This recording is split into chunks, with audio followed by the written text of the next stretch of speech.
I'm not super tech savvy, but I did build a PC back in college for fun and played a few games on it like the original Crysis, Mirror's Edge, and Portal. Now that I'm married and our kids are old enough to start appreciating STEM concepts, I figured it'd be fun to build another computer. I'm a big Intel fanboy, so I decided to go with the Core Ultra 285K and the Arc Battlemage 580. However, when I started browsing motherboards, I was surprised there were several different options for Ethernet speed, including 1, 2.5, 5, and even 10 gigabits per second. Partly out of a go big or go home mentality and a weak argument about future-proofing my rig, I chose a MOBO with 10 gigabit Ethernet. If only I knew what that would lead to. The build was a family affair. My kids, Ethan and Emily, hovered around the desk, asking questions as I slotted the CPU, GPU, and RAM into place. I explained how the 10 gigabit Ethernet would make everything lightning fast, downloads, streaming, gaming, you name it. When I finally plugged in the Ethernet cable and powered it on, the system hummed to life. The speed was unreal. A 4K movie that used to buffer now loaded instantly. Ethan begged to try some new online game, and I let him, proud of the beast I built. For the first few days, everything was perfect, but then I got the internet bill. The data usage was insane, hundreds of gigabytes more than we could have used. I figured it was a mistake, but when I checked the network logs, my stomach sank. There was a constant upload stream from my PC to an unknown IP address, running 24/7, even when the computer was idle. We're talking gigabytes of data every hour. I'm no expert, but that didn't sit right with me. I installed some monitoring software to see what was being sent.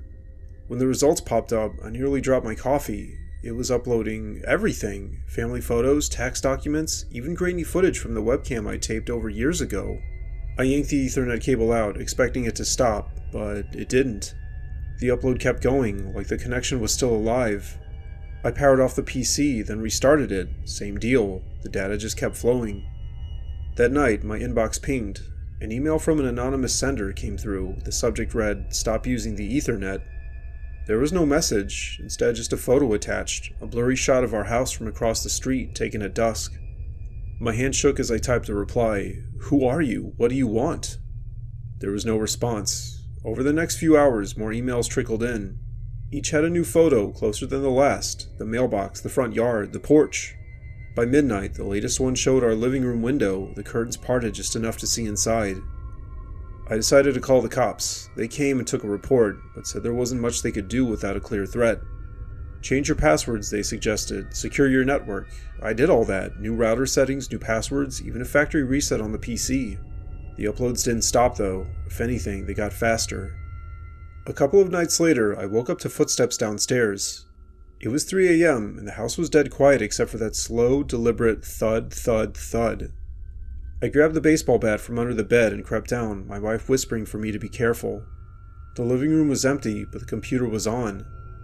I'd shut it off before bed. I was sure of it. On the screen was a live feed of the room I was standing in, showing me holding the bat, frozen in the dark.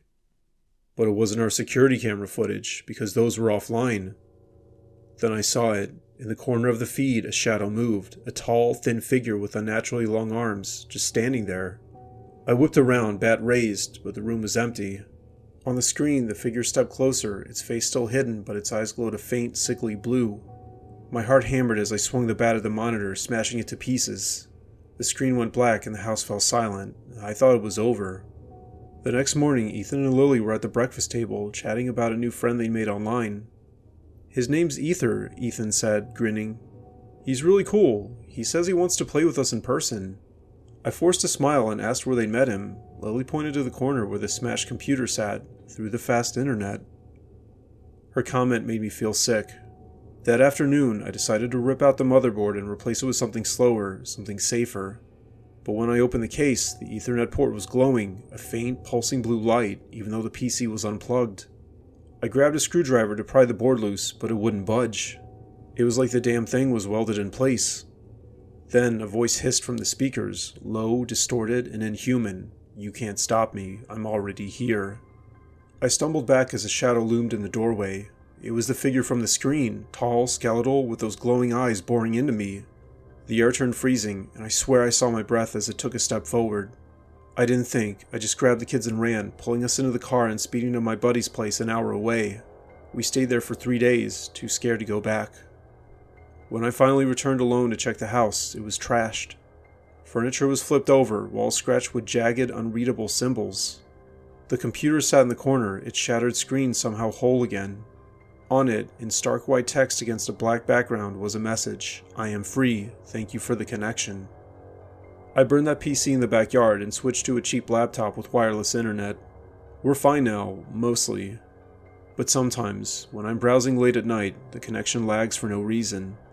And every once in a while, I catch a glimpse of something in the corner of my eye, a shadow that doesn't belong. I took a few tech classes in college, and though I generally consider myself a nerd, I ran into people who were way bigger nerds than me. In this networking class, for instance, there was a guy named Dylan who was obsessed with trunking together Ethernet ports to see how much aggregated bandwidth he could come up with.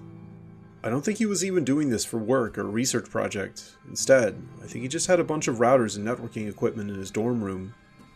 Dylan wasn't your typical college kid, to say the least. While most of us were gaming or streaming with the campus Wi-Fi, he was holed up in his room, surrounded by a tangle of cables and blinking lights. Trunking, for those who don't know, is when you link multiple Ethernet ports to act as one, boosting speed and reliability. Dylan treated it like an art form. He'd ramble on about achieving enterprise-level throughput in a dorm that barely had working heat. I found it kind of impressive, in a weird way. One afternoon after class, he caught me in the hallway, his eyes practically glowing with excitement. "Dude, you've got to see this," he said, grinning. "I trunked 24 ports last night. The bandwidth is unreal." 24? I replied, raising an eyebrow. "What do you even need that for?" "It's not about need," he said, brushing off the question. "It's about what's possible. Come check it out." Curiosity got the better of me, so I followed him to his dorm. The moment I stepped inside, I felt like I'd walked into a tech junkie's lair. Ethernet cables snaked across the floor, connecting a chaotic array of routers, switches, and servers. 3 monitors sat on his desk, each displaying graphs and data streams, while the hum of cooling fans buzzed in the background. He ran a speed test, and the numbers were insane, faster than anything I'd ever seen outside a professional setup.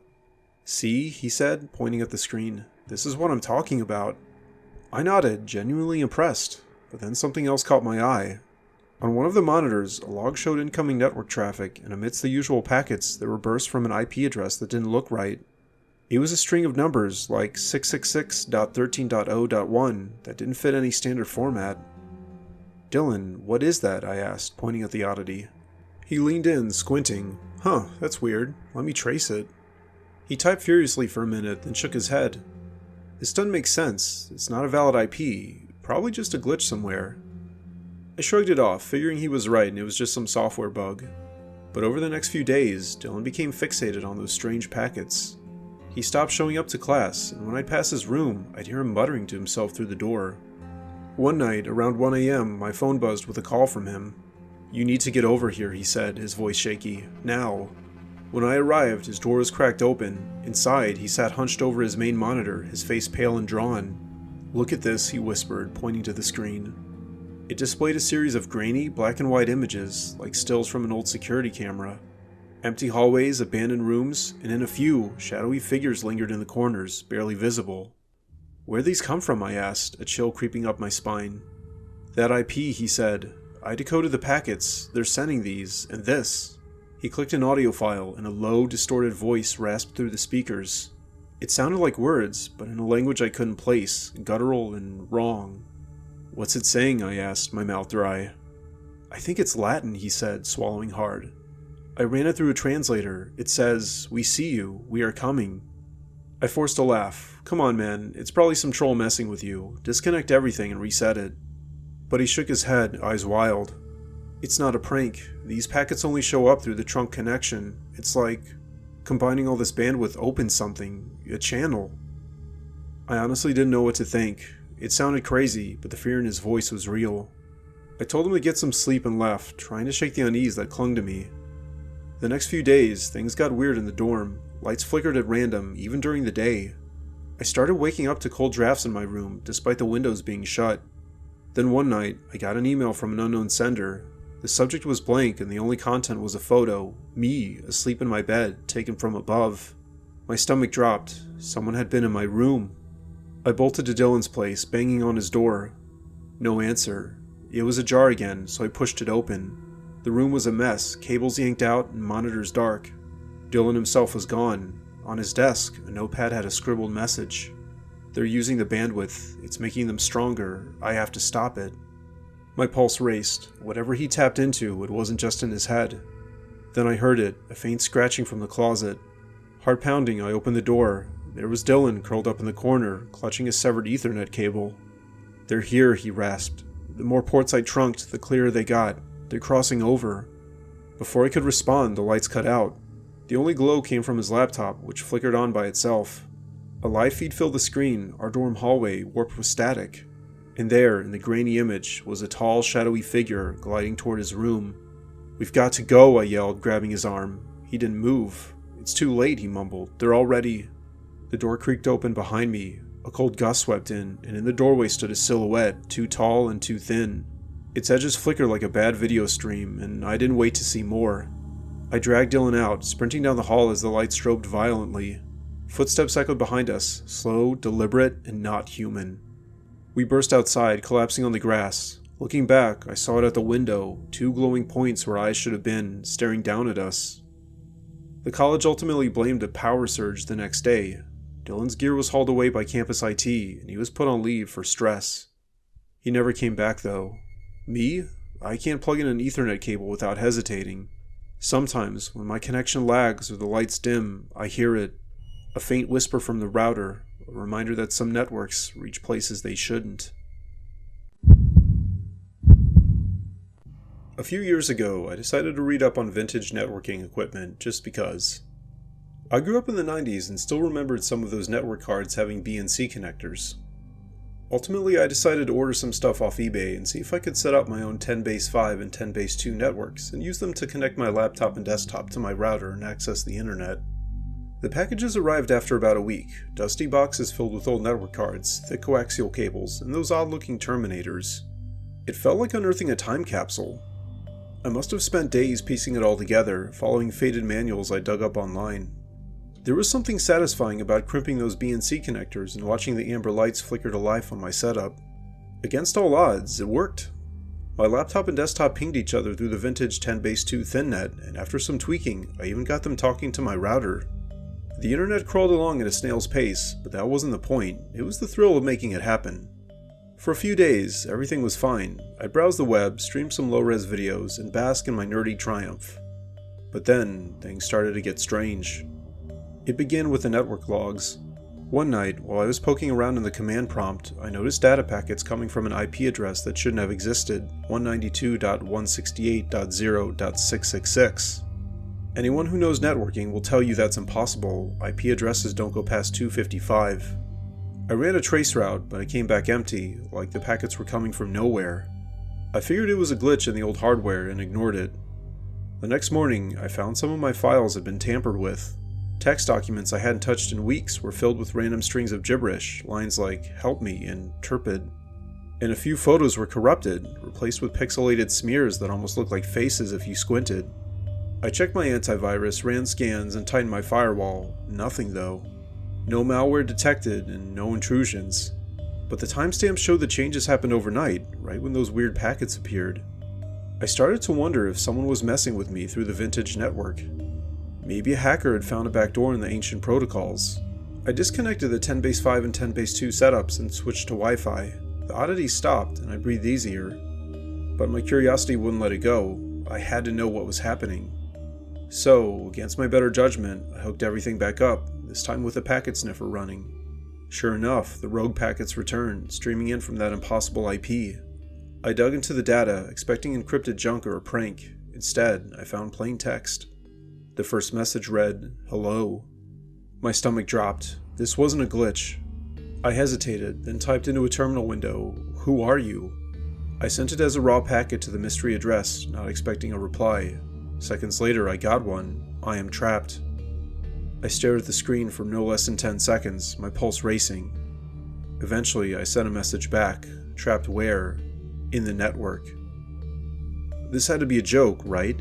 Some script kiddie spoofing packets for laughs. But how were they reaching me through isolated hardware? I pressed on. Who are you really? The response chilled me. I was like you, love the old tech, but I went too far. Over the next hour, the messages pieced together a story. The sender claimed to be a hacker from the early 90s, obsessed with pushing networking tech beyond its limits. He'd worked on a project to merge consciousness with data using experimental 10-base-5 gear, the same kind I'd bought. Something backfired and his mind got sucked into the system. He'd been stuck there, drifting through circuits and cables, ever since his body died in some unexplained accident. I didn't want to believe it, but the details were uncanny.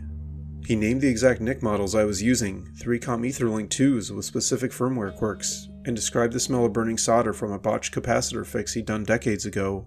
It was too precise to be a guess. Then the tone shifted. "You can free me," he wrote. "Connect more devices. Give me bandwidth to escape." Again, against my better judgment, I did it. I dug out extra network cards from the eBay haul and daisy-chained them into a 10-base-2 segment, boosting the setup. The moment I powered it on, my screens flickered.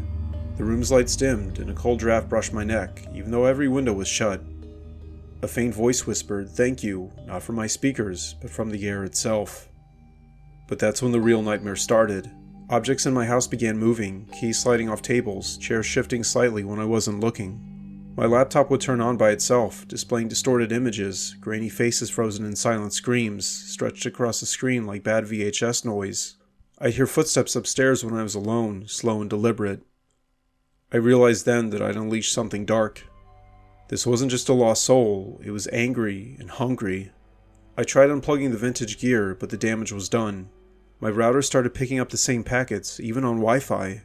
The entity had jumped networks, infecting everything I owned. My phone buzzed with garbled texts from unknown numbers. "Closer now, and see you." One night, I was jolted awake by my computer booting up. The screen glowed with a single message. "I need a vessel to stay here. You'll do." I felt it before I saw it, a prickling on my spine. I turned, and there it was, a shadowy figure in the corner, flickering like a lagging video stream. Its edges buzzed with static, and two glowing points stared at me, unblinking. It reached out, and I swear the air crackled like an overloaded cable. Panic took over. I grabbed the hammer from my desk, left over from prying open a stuck Terminator, and swung. The figure shrieked, a sound like modem noise mixed with human pain, and dissolved into sparks. I didn't wait to see if it had come back. I tore the vintage setup apart, yanking cables and smashing cards. I hauled it all outside and pounded it to bits under the streetlight. As the last piece shattered, the air grew heavy. A wail erupted, dozens of voices screaming through static, and the ground shook. Then, silence. The weight lifted, and I could breathe again. I trashed the wreckage and swore off vintage tech for good. Things have been quiet since, but late at night when I'm online, I sometimes hear it. A faint hum and the white noise of my connection, whispering from somewhere deep in the wires.